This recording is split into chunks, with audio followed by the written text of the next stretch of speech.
Grazie per la presentazione, per l'attenzione e per la discussione di alcune tematiche che, ammetto, saranno prevalentemente delle suggestioni.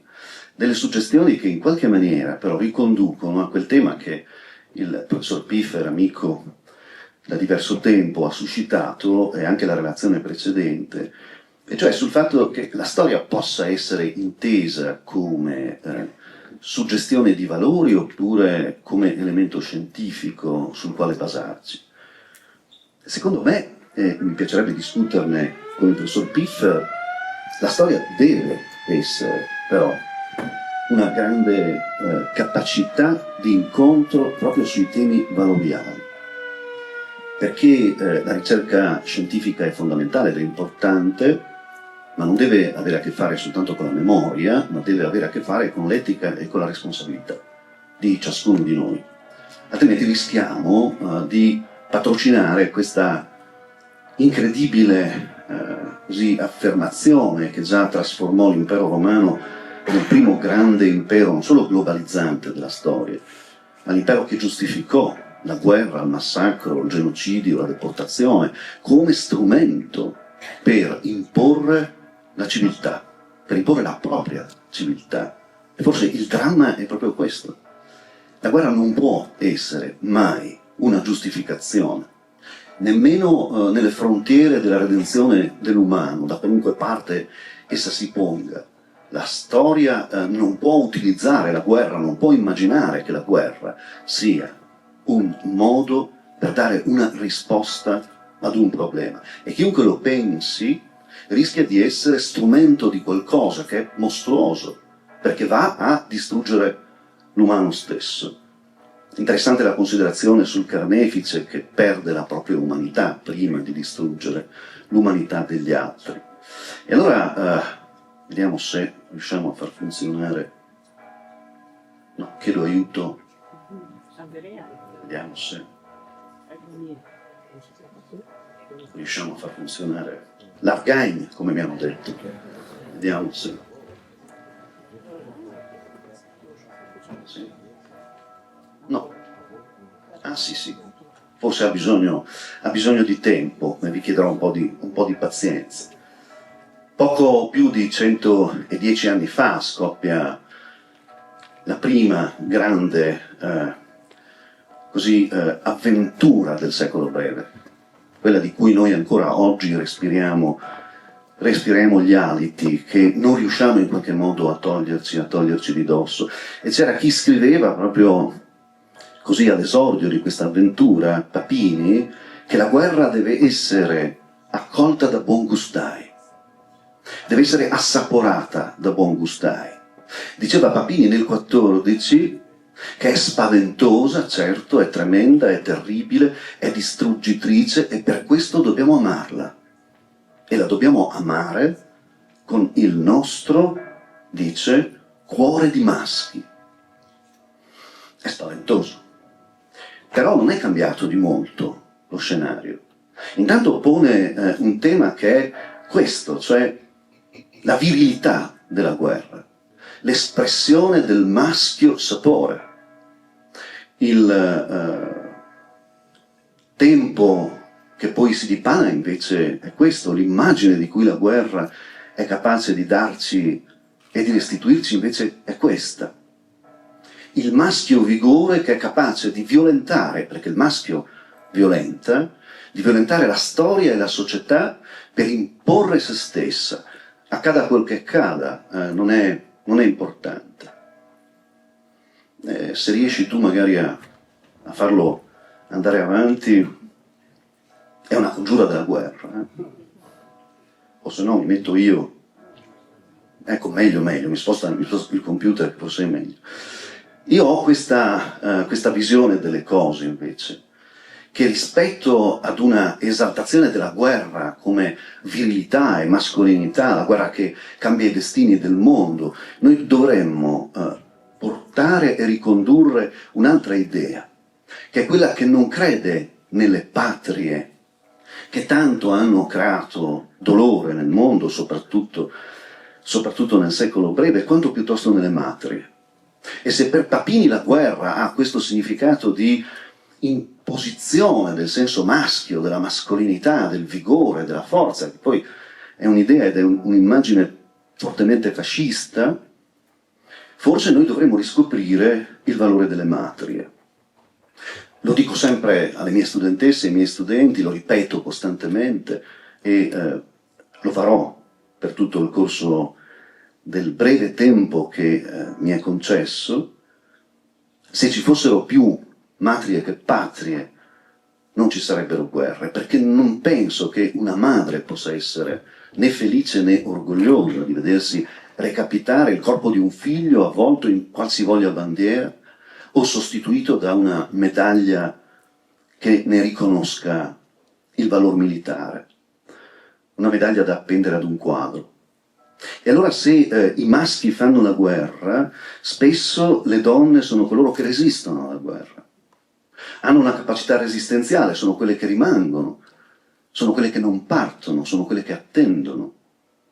C'era un'anziana di Buia che è vissuta fino a tempi piuttosto recenti, che ogni mattina prendeva la corriera e si spostava alla stazione di Gemona. E quando uno le chiedeva, ma Maria c'è fasto? Lei diceva, ospedica il torni dalle Russie. Io aspetto che ritorni dalla Russia, intendeva parlare di suo figlio. E se avessi di tornare e di notiatami, c'è potresti al pensà di somari. E se dovesse tornare e non trovarmi, che cosa potrebbe mai pensare di sua madre? Ecco, io credo che il senso delle matrie sia profondamente connesso a questa dimensione. L'orrore della guerra passa sempre attraverso la componente femminile del mondo, che è, e ne sono consapevole, la parte migliore del mondo. E non che la resistenza alla guerra sia soltanto una resistenza passiva, assolutamente no. Le donne sono anche capaci di opporsi, anche con la forza, anche con il sangue, per portare la pace però, e cercheremo di vederlo nel corso di questa veloce ricognizione. Arriveremo anche a Srebrenica, arriveremo anche, sono contento che Paolo Mocchi abbia citato il bombardamento del 1999, arriveremo anche a questo. Mi è stato detto da alcune donne proprio di Srebrenica, 1995 è un appuntamento fisso, no? Il ricordo di quegli avvenimenti, anche se passano nell'oblio e nel dimenticatoio, quest'anno è un anno cruciale, dimenticato, abbastanza negletto. Una di quelle donne che hanno subito violenza a Srebrenica un giorno mi ha detto: è troppo facile pensare di vincere la guerra. E voi maschi volete vincere la guerra, avete questa ambizione, avete questa presunzione, mentre invece spetta a noi madri, che lo siamo o che non lo siamo, a noi donne, a noi che abbiamo in qualche maniera il compito di prenderci cura dell'altro o di quello che ci vogliono far credere essere l'altro, abbiamo il compito di vincere la pace, che è la cosa più difficile da fare. Perché per vincere la guerra basta avere l'alleato più importante, basta avere le armi strategicamente più tattiche, una potenza d'urto, ma per vincere la pace bisogna compiere un atto valoriale profondo. Significa immaginare che l'altro da sé sia l'altro sé, e non è un gioco di parole.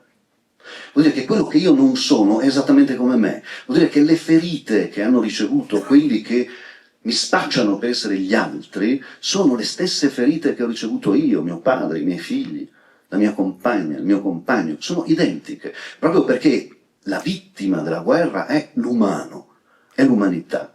Quindi le matri, sicuramente le matri importanti da tenere presente. E a me piacerebbe molto, Gianluca Buttolo, disegnatore, ci regalò questa immagine nel 2001, ho saccheggiato alcune di queste immagini per la chiacchierata che ci facciamo oggi, da una manifestazione che mettemmo in piedi nel 2001, sperando che fosse quasi tramontato il senso della tragedia della guerra. Si chiamava L'orco mondo e i bambini, ne parleremo. Lui ci regalò questa immagine che credo sia profondamente evocativa, è la guerra che lecca con ingordigia il ventre di una donna che sta per partorire, perché la morte è golosa di vita. La morte non si stanca mai, non è mai sazia di tutto questo. E io voglio essere scomodo oggi, voglio essere anche abbastanza caustico, mi perdonerete, ma è tempo anche di essere caustici, di essere cattivi.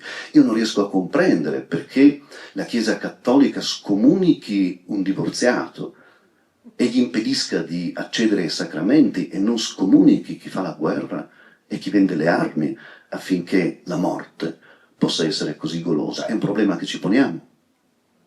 Cosa vuol dire essere credenti?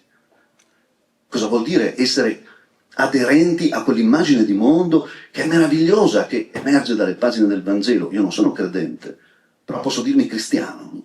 Chi può non dirsi cristiano? Nella specchiata immagine di quello che emerge da quel testo che raccoglie la vita del figlio del falegname di Nazareth e che dice: ama il tuo nemico, riconosci nel tuo nemico le tue stesse istanze. Come fai ad accettare una situazione di questo tipo? La morte ingorda di vita e proprio per questo si accanisce prevalentemente sulle donne. Diceva il professor Piffer prima della resistenza slovena, è cominciata un po' prima in verità, è cominciata negli anni '20. È cominciata da donne come questa, questo è il monumento ai partigiani di Zrkno, non siamo molto lontani da Idria, c'era un ospedale partigiano gestito da una donna, si chiama la Polnica Frania, e lei si chiamava Frania Bidovec, era un medico e faceva la resistenza da medico. Cioè vuol dire che nell'ospedale partigiano si prendeva cura di. E chi ha realizzato questo monumento alla resistenza partigiana slovena, che qui poco fa è stata evocata, ha immaginato di rappresentarla sì con il partigiano, virile, maschio, in tutta la sua nerboruta capacità di opporsi al fascismo e al nazismo, ma accanto a lui c'è la madre, che fa la resistenza col pane. E io lo trovo dirompente, lo trovo di una bellezza, di una potenza comunicativa che dovremmo sposare. La guerra si può fare con il pane, spezzando il pane, versando il vino, ancora una volta. Forse mi convertirò alla fine della chiacchierata. Cioè vuol dire avere la consapevolezza che si può essere compagni e compagne, che sono coloro che spezzano il pane e lo dividono quando pane non c'è. E quel poco che hai lo devi dare agli altri. Puoi fare la resistenza, anche disarmata, e uno dice: sei davvero un cialtrone, come fai a resistere se disarmato? Qualcuno ci è riuscito. Gandhi è riuscito a bloccare uno dei più grandi imperi della storia, tra l'altro tra i più tracotanti, quello britannico. Spezzare il pane, prendersi cura di, è il valore fondante di ogni matria, che grida contro l'abominio della patria, il gagliardetto, la fanfara, la banda militare, la volontà di riconoscersi in una divisa, in un uniforme. Pensate la follia dei termini anche linguisticamente.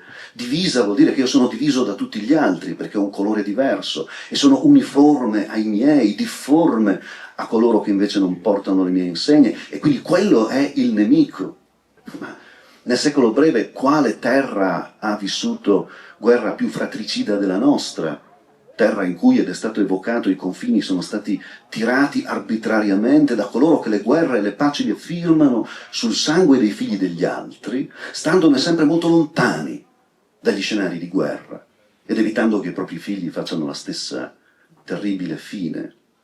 Tanto che friulani in divisa austro-ungarica si trovarono a sparare contro friulani in divisa italiana, giusto per suscitare l'orrore del concetto di divisa e del concetto di uniforme. E chi se lo dimentica? Di che reggimento siete, fratelli? Parola tremante nella notte. Che abbiamo sempre sbagliato noi insegnanti di italiano a spiegarlo ai nostri ragazzi. Perché tutto il tremore di Ungaretti, che era qui 150 anni fa, no? nelle nostre terre, nei nostri scenari di guerra, non sta nel fatto che di notte tu rischi di incontrare una pattuglia nemica.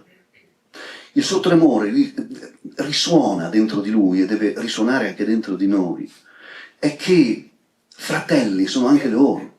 sono anche gli altri. Di che reggimento siete, fratelli? Io non ti vedo, non so di che colore è la tua uniforme, ma ti sento fratello.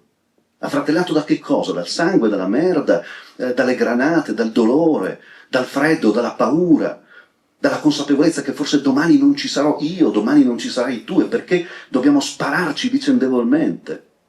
Stare dalla parte dei disertori, io sempre, come Jacques Brel, come Giorgio Ferigo. Chi diserta la guerra, sposa l'umanità e viene fucilato. La vicenda spaventosa dei fucilati di Cercivento, 5 ragazzi di Carnia che dicevano al comandante pazzo, forse visto che noi andiamo a far fieno su quel versante della montagna, non è il caso di attaccare a quest'ora e in quella direzione. Non si sottraevano alla battaglia, semplicemente facevano istanza di buon senso, cosa che evidentemente agli alti ranghi dell'esercito non è mai piaciuto né continua a piacere, e per questo sono stati fucilati.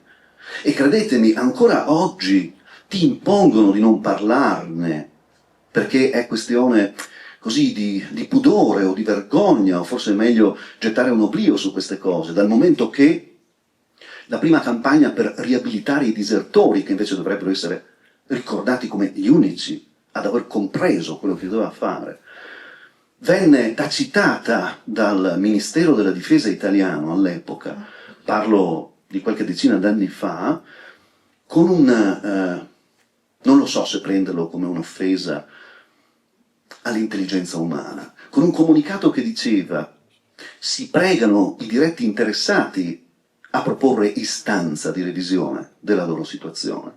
Peccato che i diretti interessati erano stati fucilati. Quando ho fatto notare questo in un pubblico convegno, un generale che era seduto in prima fila si è arrabbiato. Si è alzato, mi ha detto che io lo stavo offendendo la divisa che lui portava, e indicando le sue spallette disse: lei non sa che cosa vogliono dire 5 Stelle. Io ebbi l'improntitudine di dire: camera compagno? Si arrabbiò molto, si arrabbiò moltissimo. L'orco mondo dei bambini, sogni, segni, sogni, fumetti contro la guerra pro-emergency, era proprio quel 2001, in cui si bombardava, si continuava a bombardare, si continuava a parlare di bombe intelligenti, come se le bombe potessero essere intelligenti. Non lo sono mai state, non lo sono oggi, quando bombardano un ospedale a Gaza, e abbiamo ancora pudore a definirlo un genocidio, con la giustificazione del fatto che dietro l'ospedale si possono nascondere dei famigerati centri di resistenza di Hamas. Sarebbe come se un gruppo di banditi prendesse in ostaggio i pensionati che vanno in banca per ritirare la pensione e la polizia mitragliasse la banca, perché dentro ci sono anche i banditi. Perché cambia? È esattamente la stessa cosa. Noi non la accettiamo come sovrapposizione, sembra quasi un paradosso, ma non la accettiamo perché i nostri pensionati non sono quella gente là. Perché dietro il retropensiero al quale noi arriviamo è questo. Perché non riusciamo a fare un paragone che di fatto è lo stesso? Perché i nostri pensionati non sono quella gente là. Quindi a quella gente là può capitare. Silver ci regalò questa immagine, questa vignetta per la mostra del 2001, che è straordinariamente evocativa. Era nel 2001 e parlava di Afghanistan, ma leggetela, mettetela in filigrano, esprimetela come il senso della follia. Potrebbe essere un ragazzino di Ashkelon e un ragazzino di Gaza, potrebbe essere un ragazzo del Donbass e uno del Lugansk, uno degli altri 56 scenari in cui queste cose avvengono, e ancora si spera che i ragazzi si dicano: il mio papà è più coglione del tuo, e che la risposta sia: non è vero, è più coglione il mio. Magari esistesse la rivoluzione dei bambini contro la guerra. Save the Children, 100 anni di campagna, di attivismo, di sollecitazione morale delle coscienze per dimostrare che le vittime predilette della guerra sono i bambini. Oggi, statistica alla mano, se c'è una guerra, la condizione più tranquilla è quella del soldato, perché in uno scenario di guerra il 10% dei morti sono soldati, il 90% sono la popolazione civile. E allora Save the Children scrive, commenta, condanna dati recenti, 6.500 bambini uccisi o feriti nello Yemen a causa del conflitto. Allora, la storia è scienza umana, no? Ce lo insegnano e lo insegniamo. Ci dimentichiamo della parte umana. Siamo attenti alla scienza, è giusto. Ha ragione il professor Piffer, dobbiamo avere dati che siano assolutamente incontestabili. La ricerca storica, la ricerca scientifica è fatta di documenti d'archivio, è fatta di dossier, è fatta di percentuali, di istogrammi, ma la parte umana, come si chiamavano? Che vita avrebbero avuto? Diceva Gino Strada, fondatore di Emergency, quanti Michelangelo o quanti Leonardo, con un nome diverso, magari Abdul o Ahmed, sono morti tra quei 6.500 bambini. Quanto bene avrebbero potuto fare al mondo? O forse anche niente. Magari avrebbero potuto semplicemente innamorarsi, mettere al mondo altri figli, nutrire delle utopie. 6.500 mondi che sono morti, se è vera la storia che ognuno di noi è mondo. Eccola qua, una bambina yemenita. E poi leggi una cosa di questo tipo: le bombe usate dall'Arabia Saudita in attacchi illegali contro i bambini sono fabbricate anche in Italia, e io mi vergogno. Mi vergogno profondamente di essere...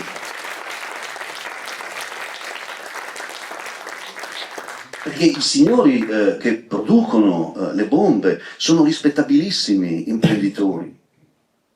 Hanno probabilmente anche fatto una start-up, danno lavoro, magari hanno un buon rapporto con i sindacati, con tutti i sindacati. Ma noi dovremmo chiederci, la finalità qual è?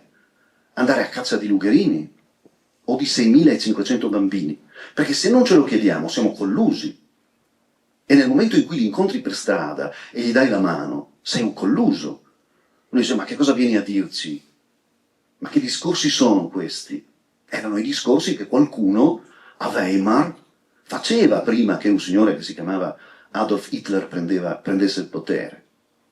La società civile è una società che deve avere il coraggio di dare dell'incivile a chi si pone contro la società umana, che è la cosa fondamentale. Se non lo facciamo rischiamo grosso. Eccolo qua, Gino Strada, con un'affermazione che è spaventosa. Ricordate, Silvio Berlusconi lo definì un medico dalle idee confuse, Gino Strada.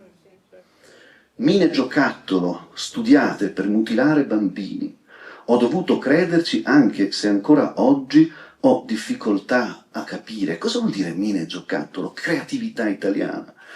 Ma siamo i maestri della creatività. Dal food, come si dice oggi, fino ad arrivare al design, alla meraviglia delle architetture, alla storia del nostro passato e addirittura alla fabbricazione di bombe giocattolo strutturate e congegnate in maniera tale che i bambini le possano raccogliere.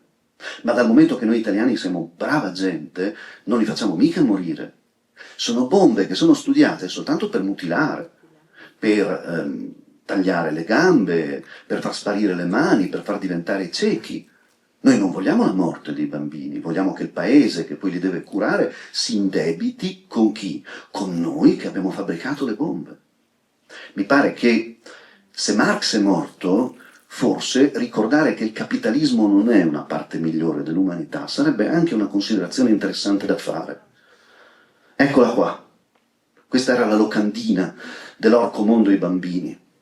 L'abbiamo scelta proprio all'epoca come immagine spaventosa. La guerra non è un gioco, però le armi possono diventare un giocattolo che inganna, che tradisce. Bambini su tutti gli scenari di guerra, potrebbero essere prese queste foto ieri, oggi, stamattina, in un qualunque scenario. In realtà siamo in Serbia, proprio nel 1999, ma si sa, Gianluca Foglia, che la guerra viene spesso sdoganata come unico rimedio per riuscire a inoculare la pace.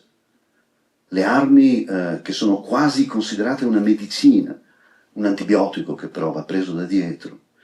E Ed è terrificante il fatto che questa consapevolezza, noi ce l'abbiamo, in fondo ce l'abbiamo, chi potrebbe dire che non ha dentro di sé questa consapevolezza? Però la lasciamo cadere come se fosse un retropensiero, come se fosse un ronzio che ci dispiace ascoltare, perché è difficile ascoltarlo, perché ci metterebbe di fronte a questo tipo di situazione. E mi piace ricordare Renato Calligaro, che se n'è andato via da poco tempo, che invece ci regalò questa immagine, con la sua capacità straordinaria di mettere in testa a queste dame pensieri che sono terribili. Cosa c'entrano i bambini con sta guerra? Cosa c'entrano? E la risposta che lo specchio ci dà e che ci fa riflettere, perché lo specchio ci fa riflettere, almeno lui. Riflettiamo tutti, almeno lo specchio. E noi? E noi che cosa abbiamo a che fare con la guerra? Tanto. Abbiamo tanto a che fare. Perché la guerra in qualche modo può diventare uno scrupolo di coscienza. Sì, Srebrenica l'abbiamo accennata, no? 11 del 7 del 95, don't forget. Beh, ci dimentichiamo che i caschi blu dell'ONU erano lì, gli olandesi si sono girati dall'altra parte. Ah, non avevano le regole di ingaggio, perché la guerra ha le sue regole, e sono precise. Se io sono lì ma non ho la regola di ingaggio per respingere i paramilitari di Ratko Mladic, mi giro dall'altra parte. E guarda caso, alla fine di questa guerra, le multinazionali hanno comprato l'acqua della Bosnia. Cosa abbiamo a che fare noi con la guerra? Beh, ogni volta che compriamo una bottiglia in cui c'è scritto Nestlé, dovremmo immaginare che quella multinazionale lì ha approfittato di quella guerra per comprare l'acqua che oggi un bosniaco o una bosniaca di fatto paga ad una multinazionale. E paga per bere un bene che è un bene di tutti, l'acqua, così come la terra è di tutti. Ma oggi in Bosnia, dopo quella guerra che ha fatto fare affari a tante persone, a tante brave persone, rispettabili, oneste, che pagano le tasse, che poi vengono utilizzate per gli ospedali, per le strade, per le scuole, tutti noi ci gioviamo della guerra, degli altri, perché è un dilemma etico. Lo discutevano l'altro giorno nel nucleo etico al Burlo di Trieste. Dicevano, ma noi possiamo usare un medicamento, un rimedio importante che sia uscito fuori dalle sperimentazioni che Mengele faceva ad Auschwitz? Perché così è. I medici in sala lo sanno benissimo, molte acquisizioni, molti rimedi, non tantissimi, diciamo alcuni salvavita. E noi eticamente che cosa dovremmo dire? No, preferisco morire, ma non voglio utilizzare qualche cosa che è stato sperimentato su carni umane. Ma non lo diciamo, ma è giusto non dirlo. Se io ho un cancro e ho la possibilità di curarmi, mi curo. Non mi chiedo come sia stata fatta la sperimentazione, altrimenti, e mi giustifico, quelle morti sarebbero davvero morti vane. Quindi quelle morti hanno una giustificazione. Il fatto che io oggi mi curo, perché loro sono stati vivisezionati. E non è piacevole pensarci. Ma vi avevo avvisato che sarei stato abbastanza... Mi sono svegliato male oggi. Sono abbastanza... Bombardamento di Belgrado, grazie Paolo per averlo ricordato. Ospedali, scuole, la radiotelevisione, una città in fiamme, l'Europa che mangia se stessa. Grazie per aver ricordato che gli aerei partivano dalla vicina base di Aviano. Le madri di Belgrado non sono mai state ricordate come le madri di Srebrenica. Perché?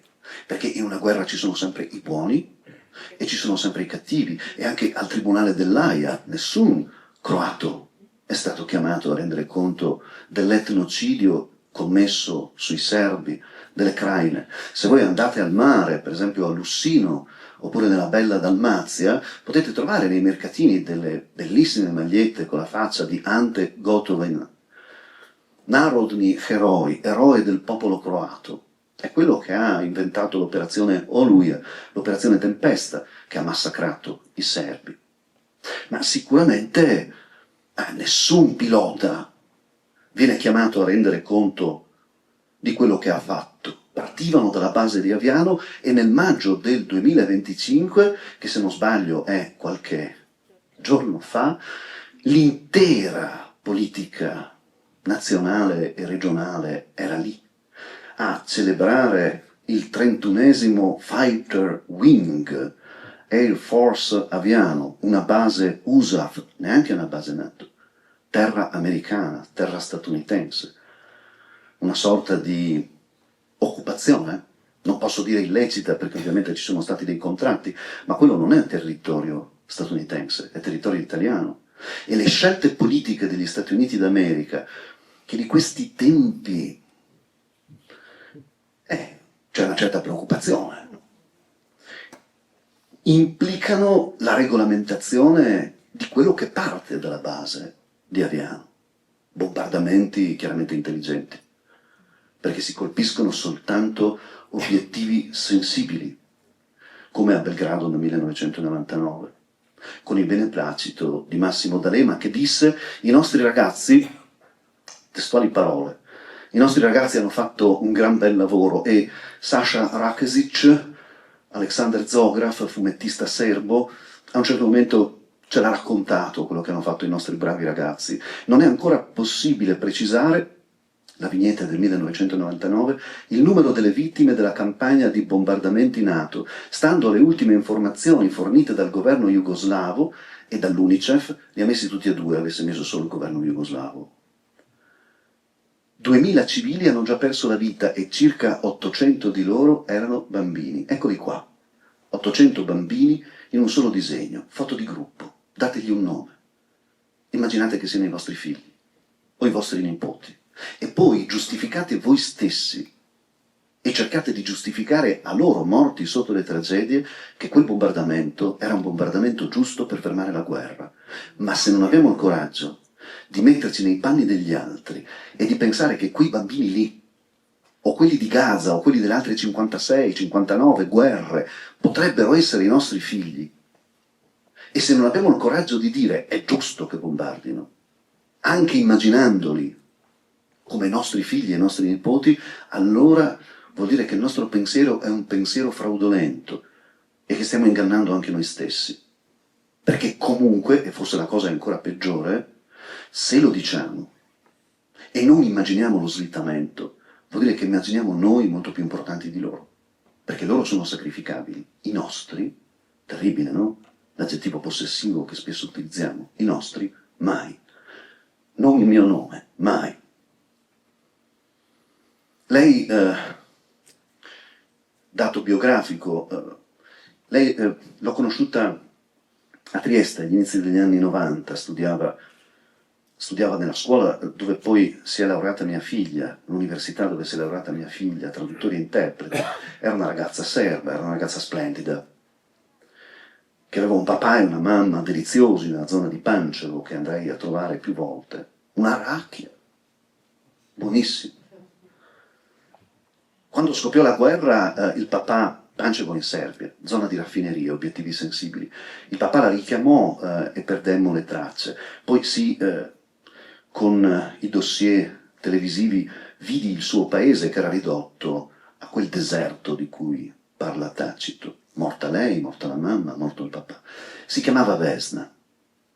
In tutte le lingue slave Vesna vuol dire primavera.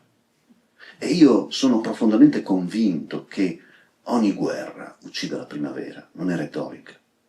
Perché lei si chiamava Vesna e quindi su questo non c'è nessun dubbio. La primavera è morta. E allora, e mi perdonerete e so di essere spiacevole in quello che sto per dire, ogni volta che io vedo una cosa del genere provo un brivido di terrore e anche di disgusto. Perché io non posso accettare che l'Italia venga rappresentata nel mondo con una pattuglia di cacciabombardieri che non sono stati inventati per diffondere la bandiera italiana nei cieli, ma sono stati progettati per essere armi micidiali di distruzione. È possibile? I bravi ragazzi, non abbiamo proprio la possibilità di immaginarci altre pattuglie con cui diffondere la bellezza dell'Italia? Dobbiamo proprio ricorrere a dei cacciabombardieri. Non possiamo immaginare che questa possa essere l'immagine più bella. Ne ho scelti alcuni a caso, velocemente, ma potrei metterne migliaia e non costano niente a farli alzare in cielo, perché lo sono già, permeano la nostra coscienza di cittadine e di cittadini, perché sono intellettuali, perché sono scienziati, sono scienziate, sono poetesse, sono artiste. Perché l'Italia deve essere rappresentata da cacciabombardieri, che tra l'altro costano anche tantissimo? La fonte non è una fonte sediziosa, non è un giornalino. Queste sono le esportazioni di armi a paesi non liberi. Il dato è vecchiotto, 2022.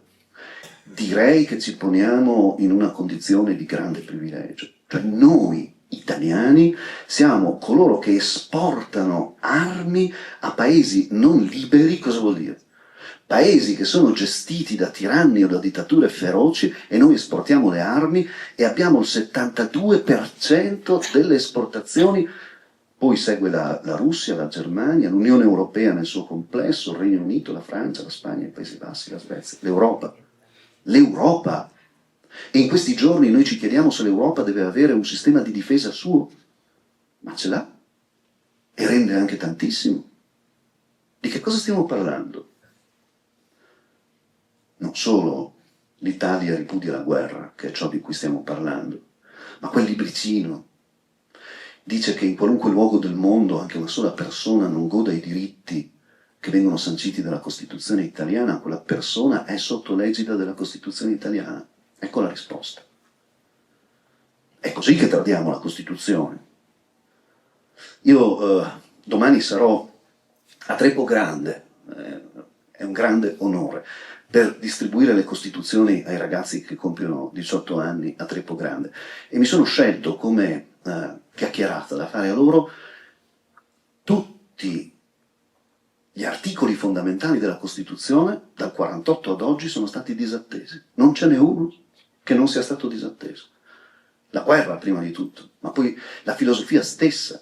Leonardo è una delle più grandi, ma veramente delle più grandi imprese a livello mondiale per la costruzione e la vendita di armi. E noi in Friuli abbiamo una certa eccellenza in questo. Uno stabilimento del gruppo Leonardo, Ronchi dei Legionari, beh, insomma, ha un'origine interessante, no? C'è D'Annunzio, Gabriele Rapagnetta.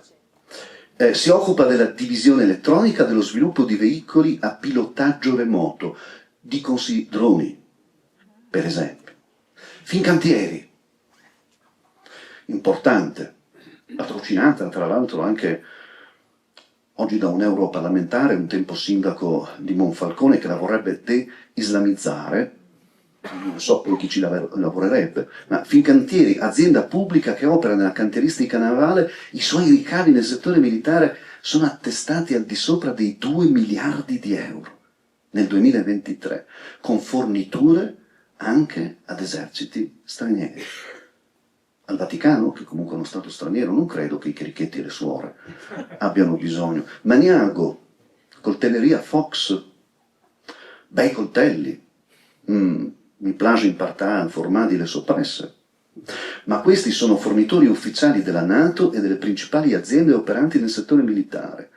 Marchio FKMD in uso nell'esercito israeliano, quello che talvolta spara anche contro i nostri diplomatici o contro i nostri militari, tra le altre cose.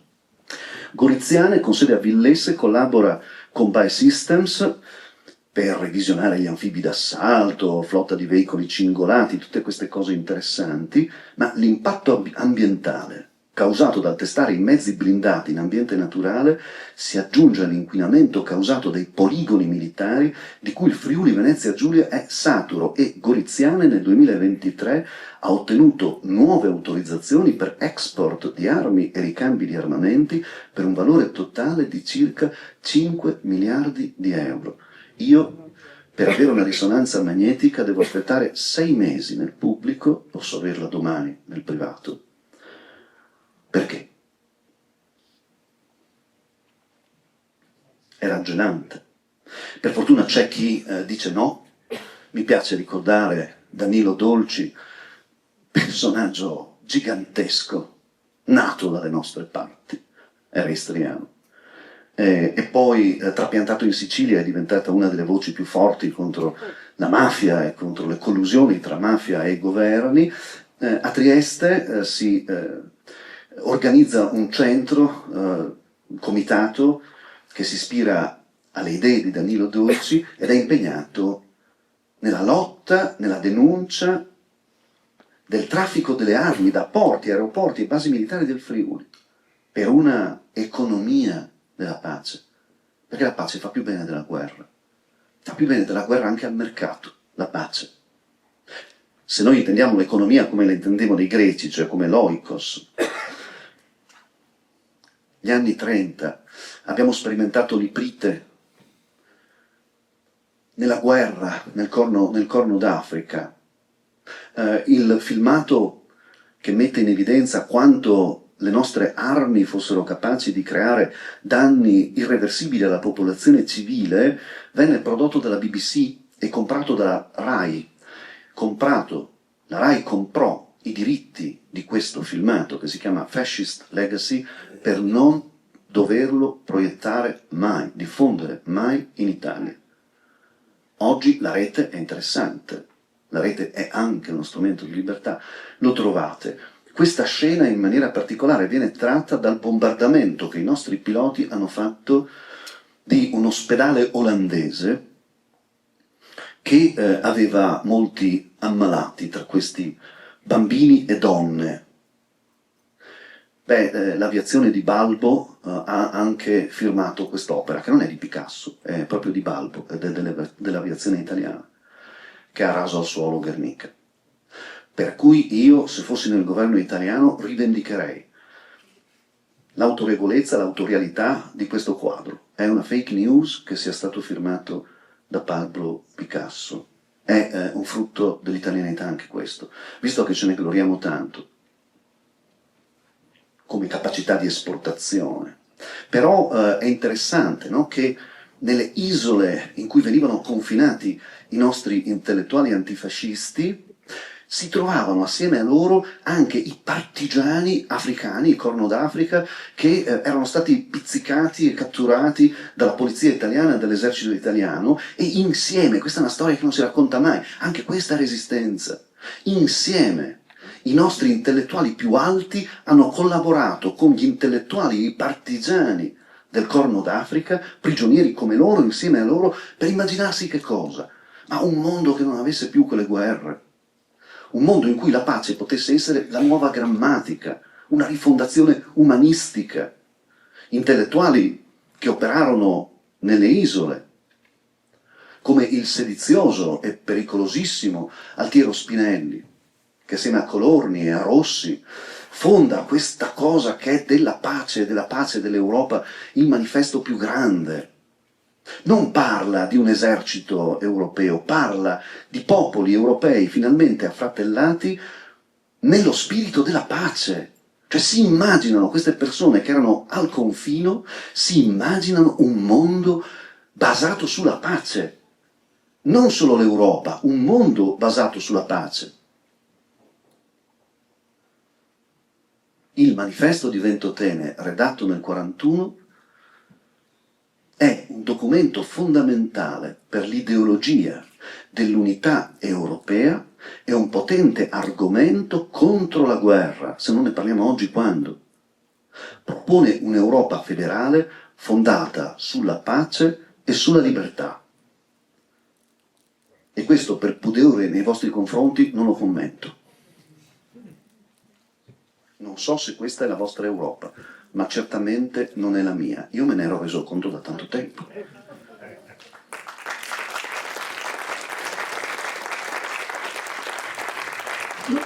E allora concludo.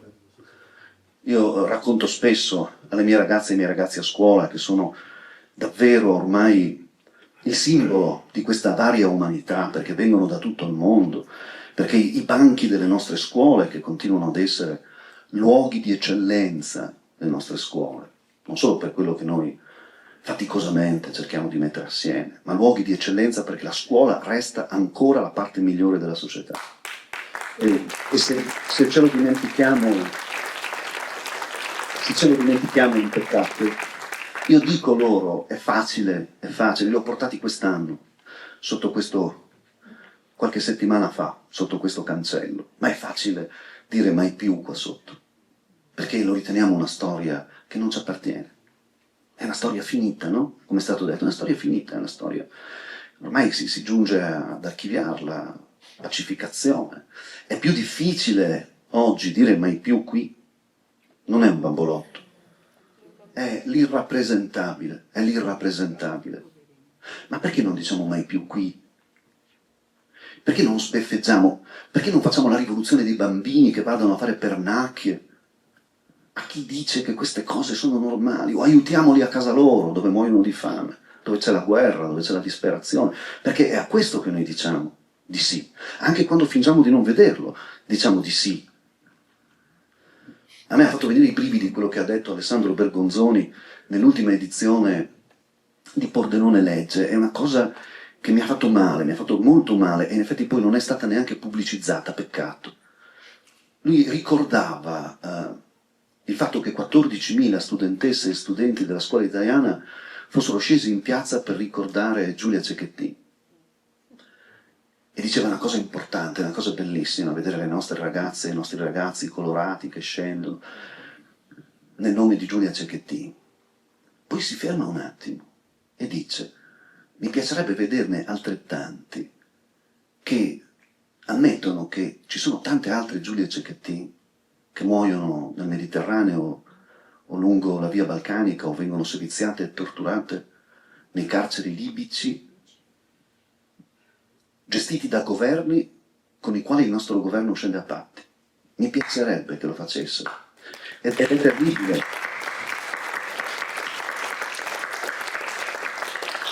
A Fahrenheit l'ha detto, è una trasmissione molto importante, l'intervistatrice ha subito cambiato discorso, perché è un discorso difficile.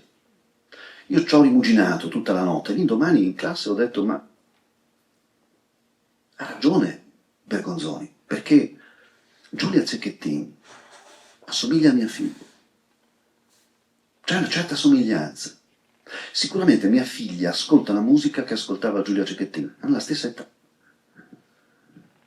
Ha gli stessi patemi d'animo che poteva avere Giulia Cecchettin, le stesse speranze di vita, un'esistenza in boccio. Io per Giulia Cecchettin scendo in piazza perché assomiglia a mia figlia, ma le altre no.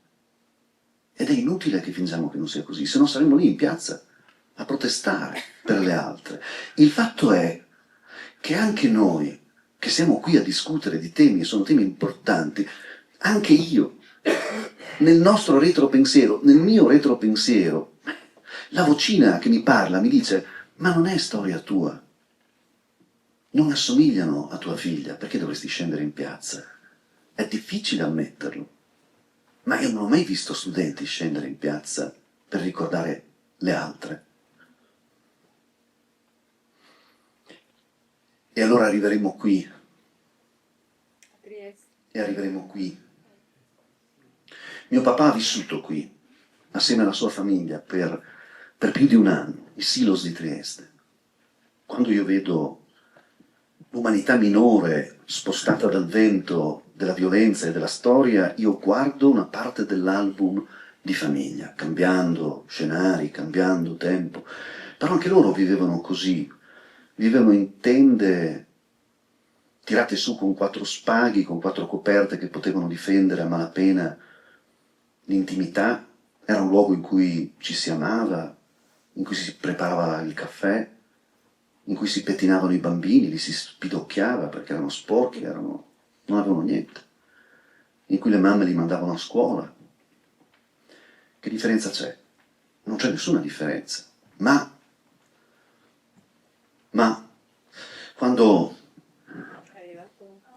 sono andati a Trieste, l'amministrazione della città, l'amministrazione di piazza, ha pensato bene di bonificare i silos. È stata utilizzata questa parola, bonificare i silos, perché sarebbe stata una pessima carta d'identità della città per il Presidente della Repubblica e per Francesco. E io ho pensato: ma allora Francesco era il vicario di Cristo, lo è, perché poi un papa lo è per sempre. Ma se quando Cristo entra a Gerusalemme nella Domenica delle Palme non trova puttane, storpi, ciechi, vagabondi, barboni, con chi fai i miracoli? E Mattarella è il garante della Costituzione, cioè di quel libricino di cui abbiamo detto, no? In qualunque luogo del mondo anche una sola persona non goda dei diritti sanciti dalla Costituzione, la Costituzione lo difende. Quel giorno, nel silenzio più totale, mio, nostro, è stato fatto un affronto a Costituzione e a Vangelo, un affronto insanabile. Chi si riconosce nel Vangelo? Chi si riconosce nella Costituzione? Chi si riconosce in entrambi? Sono stati profondamente offesi. Avremmo dovuto sentirci bruciare le guance dalla vergogna, però non è successo quasi niente. Qualche voce di protesta, ma perché?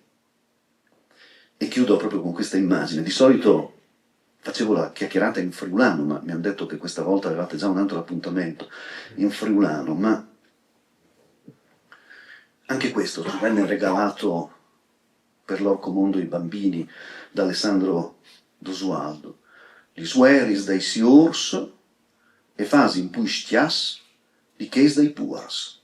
Audience, si dice audience, è triste. Ogni volta che noi immaginiamo che il limite tra una guerra legittima e una illegittima, il limite tra una guerra che può essere denunciata e l'altra può essere ingoiata, il limite tra una guerra che possiamo anche accettare perché comunque esporta la democrazia, perché in qualche maniera diventa un antibiotico contro altre guerre, noi dividiamo l'umanità tra una parte giusta nella quale ci mettiamo noi, che chiama a sé tutti i diritti, e un'altra parte di mondo che invece è costretta a diventare un'ombra che passa al di fuori della nostra attenzione. Ed era il motto più interessante e più micidiale del fascismo. Me ne frego, che è l'opposto della nostra Costituzione. E allora gridiamo, anche attraverso un festival del genere, contro l'Alzheimer sociale. E lasciatemi dire che sono davvero orgoglioso e sono contento che tutta l'amministrazione di San Daniele sia qui oggi presente. Giunta e Consiglio. È un orgoglio forte. Giunta e Consiglio che affollano tutte le sedie a dimostrazione del fatto che la banda tricolore che portano è davvero frutto di un giuramento che hanno fatto e che ha questa identità collettiva profonda. Grazie.